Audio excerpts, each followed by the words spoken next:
नमस्कार मंडळी. Hi, hello, welcome to Sau daily vlogs. तर आज मकर संक्रांतीचा दिवस होता आणि नवीन वर्षातील हा माझा पहिला सण होता लग्नानंतरचा.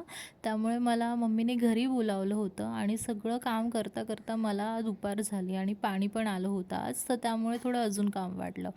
मग मी जेवण तर बनवलं होतं, पण माझ्या जिभेला चटक, तर मी BBQ फ्लेवरचं हे मॅगी ट्राय केलं. खरंच खूप भारी आणि तिखट लागत होतं. मला तिखट खायला खूप आवडतं. मग माझं खाऊन झाल्यानंतर मी जेव्हा आईला फोन केला की मी निघाले आहे, तेव्हा तिचा थोडंसं ओरडा पण खाल्ला की अजून थोडं उशिरा यायचं होतं ना, रात्रीच यायचं होतं.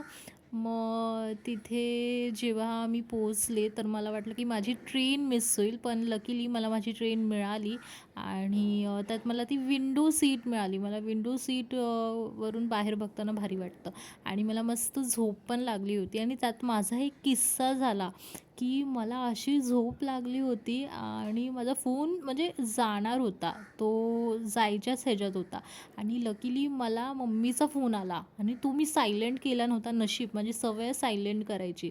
तर मी सायलेंट न केल्यामुळे माझा फोन वाचला, नाहीतर मला खूप ओरडा पडला असता. आणि मला दादा ऑफिसवरून आलेला, तो मला घ्यायला आला.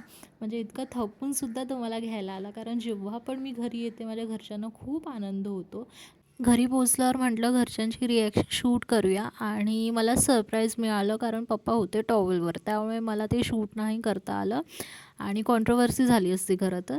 मग मम्मी तर माझी थकली होती वाट बघून बघून. तिने तर सगळ्या बिल्डिंगला सांगितलेलं माझी मुलगी येते. तर मला काकूंनी बोलवलं होतं हळदी कुंकूसाठी. वाण पण मिळाला, तिळगुळ पण खूप छान होते. मग मस्त गप्पा गोष्टी केल्या आणि इतकं दिवसानंतर आई वडिलांना भेटल्यावर कोणाला म्हणजे आनंद नाही मिळणार. आणि योगायोगाने तेव्हा माझी ताई आणि भाऊजी पण आले होते. तर दोघींचाच हा लग्नानंतरचा सण असल्यामुळे मम्मी आमच्या दोघींना बांगड्या भरायला घेऊन गेली आणि आम्ही खारदांडा मार्केटमध्ये आलो होतो. खारदांडा हा खरंच खूप मोठा आहे, म्हणजे तिथे गाड्या कशा चालतात एवढ्याच्या जागेत ते मला कळत नाही.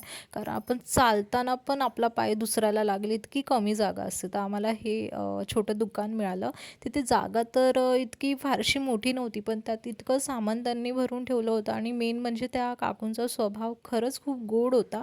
मला तर थोड्याच बांगड्या भरायच्या होत्या, कारण बांगड्या नंतर काम करताना थोडा त्रास देतात. पण मम्मीने मला 2 डझन बांगड्या भरायला लावल्या आणि मग मी त्या भरून आम्ही घरी जायला निघालो. आणि घरी जाताना तर तिथून रिक्षा मिळणं कठीणच आहे. कसंबसं आम्हाला रिक्षा पण मिळाली, पण किस्सा असा झाला ना, की मम्मीचं पाकीट आम्ही त्या दुकानातच विसरलो आणि त्यात सगळे तिचं आधार कार्ड, पॅन कार्ड होतं आणि ते पण ओरिजिनल. मग आम्ही पुन्हा त्या दुकानावर गेलो आणि आम्हाला ते मिळालं. त्यामुळे हा आमचा डबल फेरा झाला होता.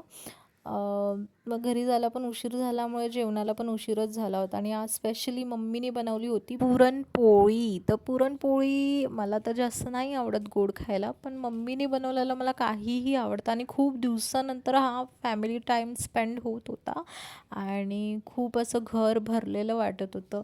सगळ्यांच्या गप्पा गोष्टी चालू होत्या, मस्ती मजाक चालू होतं.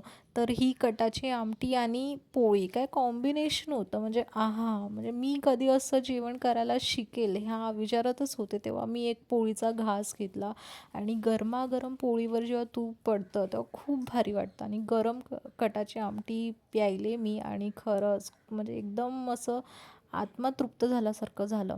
आणि मग सगळं जेवण वगैरे करून झाल्यानंतर मग झोपण्याचा प्लॅन होता आणि झोपायचं कसं, सगळे एकत्र आल्यावर झोप तर लागतच नाही. सो आजसाठी इतकंच. Thanks for watching my vlog.